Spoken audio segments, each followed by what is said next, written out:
Seattle underwent a pretty big offensive transformation last offseason as they lost Geno Smith to the Las Vegas Raiders, replacing him with Sam Darnold. And arguably the bigger change is that DK Metcalf and Tyler Lockett are now both gone. Metcalf to the Steelers and Lockett to the Titans, which means that Jackson Smith-Njigba is now the wide receiver one. They also brought in Cooper Kupp, formerly a Los Angeles Ram, to be wide receiver two behind the young Njigba. I think overall, Seattle is going to be a solid team again, like they were last season, but just not quite as good, probably losing some of those closer games more than they did last year. They start off their season at home against the San Francisco 49ers. We are really not as high on San Francisco as a lot of other people are. Most people still have the Niners as the favorite to win the NFC West, and that's just not how we see it. They're losing too much from last year's team. Deebo Samuel's now a Washington Commander. You have your top two wide receivers both trying to renegotiate their contracts and seemingly wanting out of San Francisco. Christian McCaffrey is amazing when healthy, but the key there is being healthy. Brock Purdy just re-signed to a pretty good contract for a seventh round draft pick. But as his weapons get worse every year, it is unfair to expect the same level of production. The defense also not going to be as good as last season. Basically, all of this just adds up to a Seahawks win in week one. I do not think that San Francisco is going to be prepared for this game enough to go win it. They have a very early revenge game against the Steelers on the road in week two. And like Jonah already mentioned, DK Metcalf is now a Pittsburgh Steeler. And the Steelers have such a weird offense going into next year. The wide receiver room outside of DK Metcalf isn't as strong as it has been because George Pickens is now on the Dallas Cowboys. The wide receiver two and three are Calvin Austin and Robert Woods, with Robert Woods being an older wide receiver and Calvin Austin being a young, unproven guy. So that's going to be an adjustment. Or you could say business as usual for expected starting quarterback Aaron Rodgers. And I really don't know what to expect from Aaron Rodgers this season. He looked fairly solid last year with the Jets, even though the Jets did not perform very well. And of course, 2 years ago, he had that season ending injury only 5 minutes into his NFL season. So I do think that this Steelers offense can be fairly decent. And then defensively, you have TJ Watt, you have Patrick Queen, you have a really solid secondary with Joey Porter Jr. and Jalen Ramsey and Darius Slay.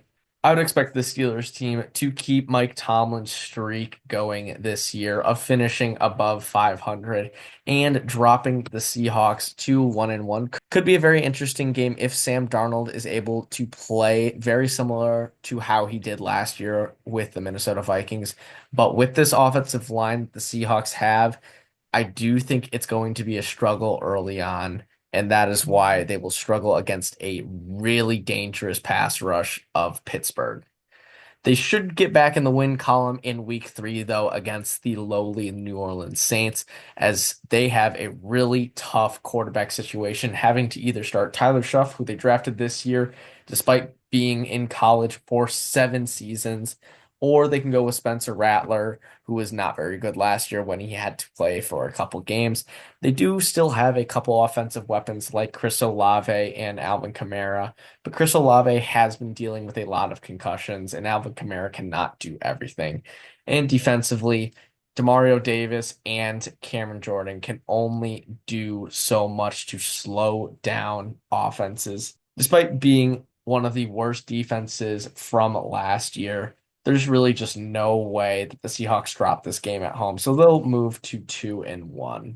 Then it's another division game, a road trip to face the Arizona Cardinals. Now, Arizona is a team that we really like in the NFC West. I think they're going to be right up there, pretty close to the Rams near the top of the division. All around the offense, looking very good. You got Kyler Murray at quarterback, Marvin Harrison Jr., their first round pick from last year at wide receiver. He's looking to have a much better second year than he did rookie season, which left a few people disappointed, but overall, he put up solid numbers. So I do think he's going to be much better in year two. Defense also going to be pretty good this season. I think they are definitely a better team than the Seahawks, but the better team doesn't always win in the NFL, which is going to make it a very close game. And the fact that the Cardinals have the home field advantage, I think might just be enough to push them over the edge and win this one. Next up is the Buccaneers, and they are without a doubt a team that we like very much in the NFC South. Going to be the best team in that division for sure. They have a stellar offense coming into next season with Baker Mayfield at quarterback. You got Rashad White and Bucky Irving at running back. A wide receiver room of Mike Evans, Chris Godwin, and their first round draft pick, Emeka Egbuka. Going to be absolutely disgusting trying to slow those guys down. The defense has a few more question marks, but still very, very good. So the Buccaneers are really a threat to any of the top teams that they face. But I think that they're also going to be open to some potential upsets. And when you look at this Seahawks team, they have weapons at wide receiver. Sam Darnold is going to play a few really good games this year, I think. At home against the Buccaneers, definitely can be one of them. And I think the Seahawks defense, while it's going to be lit up pretty good by Baker Mayfield, will get enough stops that Seattle can stay in this game and potentially win it in a shootout. So we are going to take Seattle to pull off a bit of an upset here in week five. And Jonah didn't mention it, but with the return of a healthy Kenneth Walker, I do think he will take some of the pressure off of Sam Darnold in these first couple weeks as he becomes adjusted to the Seattle offensive scheme. And I do think that'll play a key part in this win over the Buccaneers at home.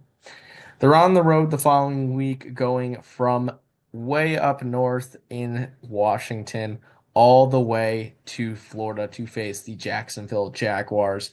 And the Jags are going to be an interesting team because Trevor Lawrence has had his ups and downs and a lot more downs in the past few seasons, not fully living up to the expectations of a number one overall draft pick, but he hasn't been in the best situations. His running game has been hit or miss, and his wide receivers until recently have not been very good. But with the arrival of Brian Thomas Jr. last year, we did see the potential of these two to become we did we did see the potential of these two possibly becoming one of the more deadly connections in the NFL. Now, throw in the fact that the Jaguars drafted Travis Hunter, the Heisman Trophy winner from last season, and you're talking about a scary potential wide receiver duo of Brian Thomas Jr. and Travis Hunter. And the Jaguars are considering having Travis Hunter play both sides of the ball as he has had the opportunity to in training camp. I do think they probably need him a little bit more on the defensive side of the ball. I think he is a better defensive back than he is a wide receiver. And with the secondary being a bit of a weakness for the Jaguars, that is where I think they need to have him taking most of his reps. But regardless, this Jaguars team does have the potential to pull off a couple upsets. We know Trevor Lawrence is capable of leading this team to wins, especially some comeback wins. If you want to look at that comeback victory in the wild card game against the Los Angeles Chargers from a few years ago, it is definitely not out of the realm of possibility for the Jaguars to beat good teams. And that's exactly what we have happening here. The Seahawks coming off of a big win over Tampa Bay, now having to go across the country to face the Jaguars. I think it's just a recipe for disaster here. Sam Darnold will possibly struggle in this game as the Seahawks fall to 500. But then they have a late night game against the Houston Texans on Monday night.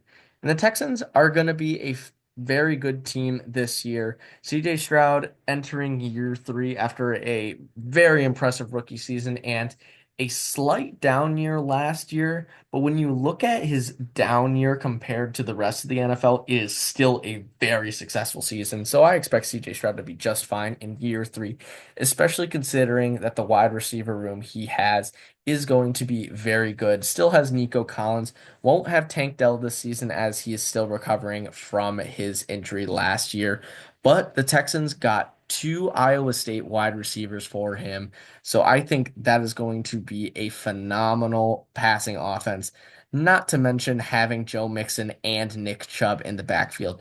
Now, Nick Chubb is recovering from his own season-ending injury, but I do think he still has a little juice in the tank to be a solid addition to this offense. The offensive line is going to be the big concern, and I do think they've made some improvements. We'll see if those improvements are enough during the first couple weeks of the season. But defensively, the Texans have one of the better defenses in the league. Will Anderson on the defensive line, Derek Stingley in the skies are some of the best young playmakers on the defensive side of the ball in the NFL. And I think they will be able to cause some trouble for Sam Darnold and this Seahawks offense. It could be a close game because the Texans' offensive line might struggle against this Seahawks defensive line, but I do think the Texans are going to be the superior offense. So they will get the win here and drop the Seahawks to 3-4 going into their bye week. After that, it's another primetime game with a road trip to face the Washington Commanders. Now, I think that Washington is going to be very good again this season. Some people think there'll be a little bit of a fall off due to that blowout loss in the NFC Championship, but I think that they're returning quite a few pieces, that it's going to be just fine, and the Commanders will once again be a very solid team. Obviously, Jaden Daniels in his second season. The wide receiver room also got better as they added Debo Samuel. And there is a bit of a question mark right now with Terry McLaurin. He is still favored to be a Washington Commander right now, but he did request a trade. So that's something that we'll have to keep an eye on. I think regardless, the Commanders are still going to be a very solid team, but keeping McLaurin is definitely something that would obviously help them out. On the defensive side of the ball, it's not an amazing defense, but it's good enough that they'll be able to slow down offenses like the Seahawks and keep this a close game. I do think Seattle's going to make it very, very close. And with a bye week to prepare, I think that Seattle will get it done on Sunday night, moving them back up to 500.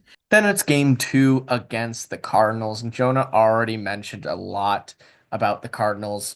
And outside of Marvin Harrison Jr., they still have some very solid weapons. Trey McBride might be one of the most underrated tight ends in the NFL right now. Even though he didn't have the touchdown numbers, he was one of Kyler Murray's most consistent targets last season.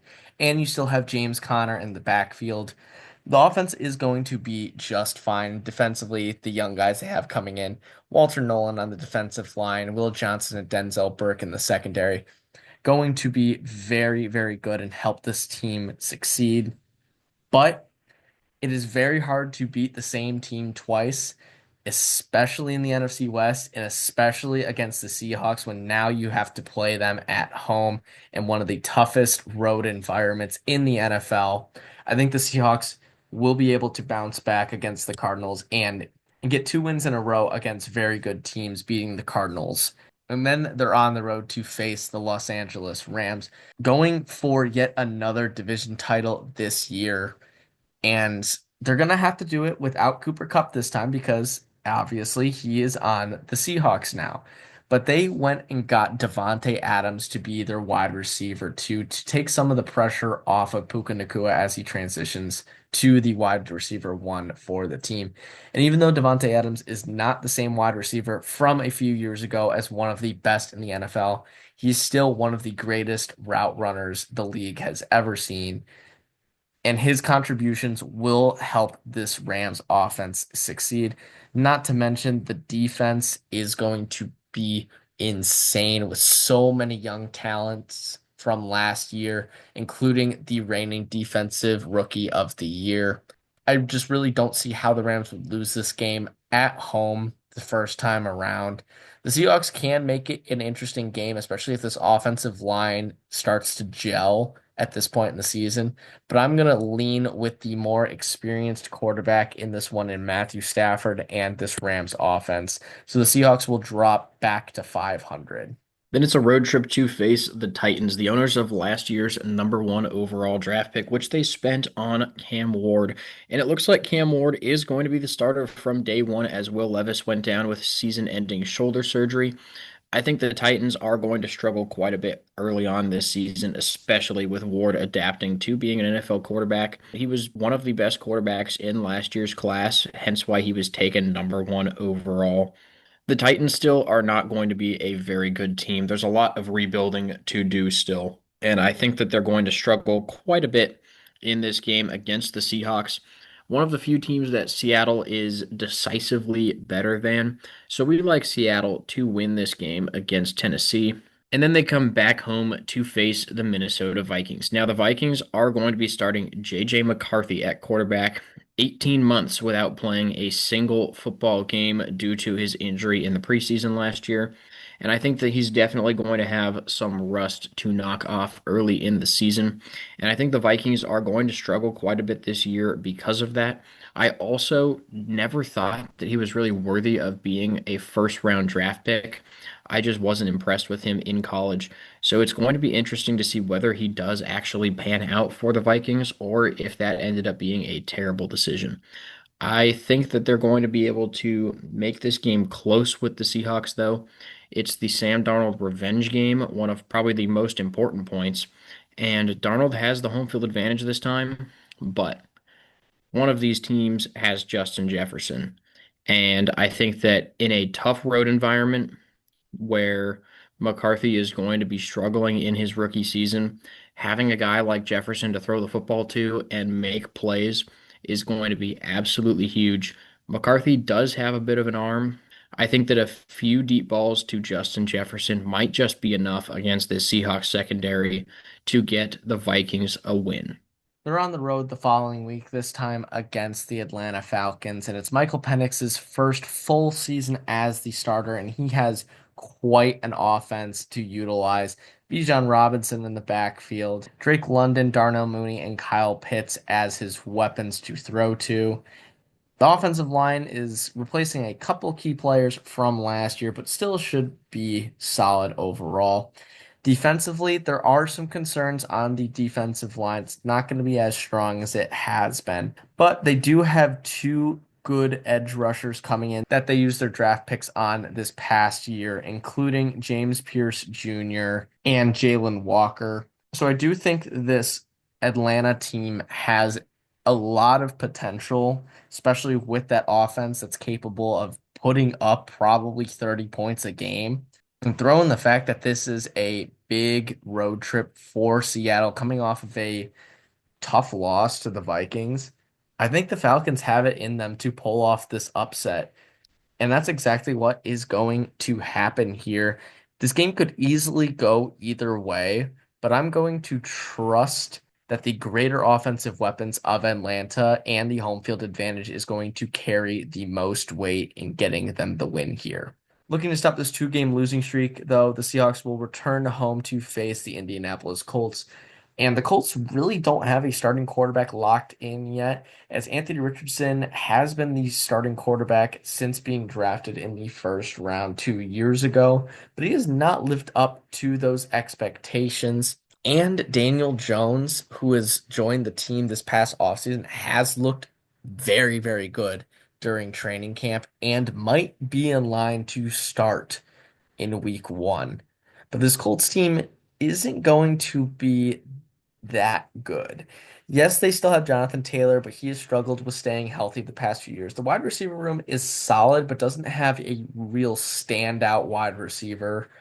The offensive line is still going to be very solid, though, so whoever is the quarterback is going to be very well protected. And this defense has made some improvements, getting Charvarius Ward in the secondary from the 49ers, along with having a very solid defensive line. But I really don't know if the quarterback play is going to be enough to move the Colts into contention in the AFC South or against some of the better teams. And with the Seahawks trying to stop this losing streak at home, I do think they will be able to get the job done here. I think the connection between Sam Darnold and JSN by this point in the season will be very, very good. I think the offensive line will have hit its stride at this point as well. And we will see the Seahawks start to look like a better team. So they'll move back to 500 with a win over the Colts. But with a tough close to the season, I think it's going to be very difficult to finish the year above 500. It starts out with a home game against the Los Angeles Rams, the Cooper Cup rematch game, and I do think it's going to be a pretty close one. The Rams did get the better of Seattle in the first matchup, And I think there's a very good chance that the same happens in the second one. But Seattle's still going to be a decent team. They have weapons on the offense. It's just a matter of staying healthy. And I think that with the home field advantage, they absolutely can win this game and split the season series.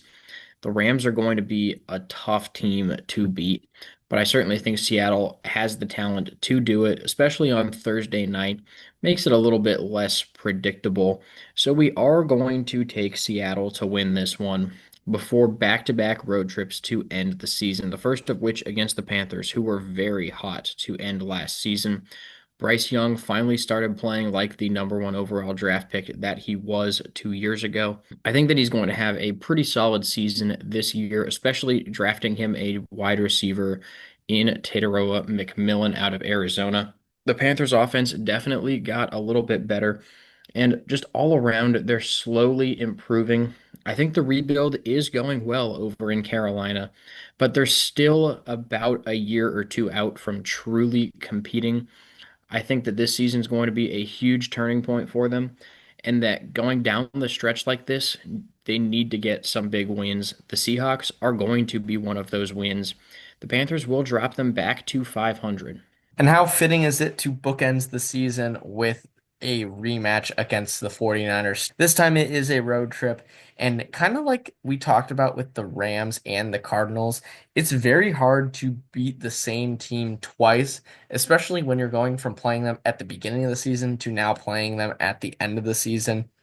And Jonah made a lot of good points. This 49er team, we're not super high on, but they have so much potential if everyone manages to stay healthy and they can figure out some of these contract issues with their star players like Brandon Ayuk and Jawan Jennings. And they still have playmakers on the defense like Fred Warner and Nick Bosa, some of the best players at their positions. Throw in the fact that it is a home game in a rivalry game of sorts, then I think the 49ers should be able to pull off a bit of an upset here if you would think about it being an upset. The 49ers will probably be favored, even though we think the Seahawks are probably the better team. But I do think the 49ers get the win here, dropping Seattle below 500 to finish off the year. It is 2 games under what they did last season, going 10-7, but I think that a little bit of regression is to be expected with how much they lost on the offense. Like I named earlier, Geno Smith, Tyler Lockett, DK Metcalf, hard guys to replace, and especially early on, that's going to affect them. The floor, I do think, is 5-12. If absolutely everything goes wrong, the Seahawks could be in for a very rough season. This is if Sam Darnold plays a lot more like he did when he was a New York Jet than when he was a Minnesota Viking. I think if he plays to his full potential, the Seahawks could finish 1 game better than last year, but that is if we see MVP Sam Darnold without having Justin Jefferson as a wide receiver. Highly, highly unlikely. Now, the Vegas over-under is at 7.5, minus 130 for the over, plus 110 for the under. So basically right in line with our prediction here of 8-9, just under 500. And just like Jonah was saying, this season for the Seahawks hinges on what kind of year we see from Sam Darnold. If he plays like he did last season with the Vikings, then I do think the Seahawks are going to be a very competitive team and one that can make another run for an NFC division title. But if he does regress and shows that he was a product of being in one of the best offensive schemes and positions in the NFL, having Justin Jefferson, TJ Hawkinson, and Aaron Jones to bail him out of situations, then the Seahawks team is in for a rough year with so much turnover.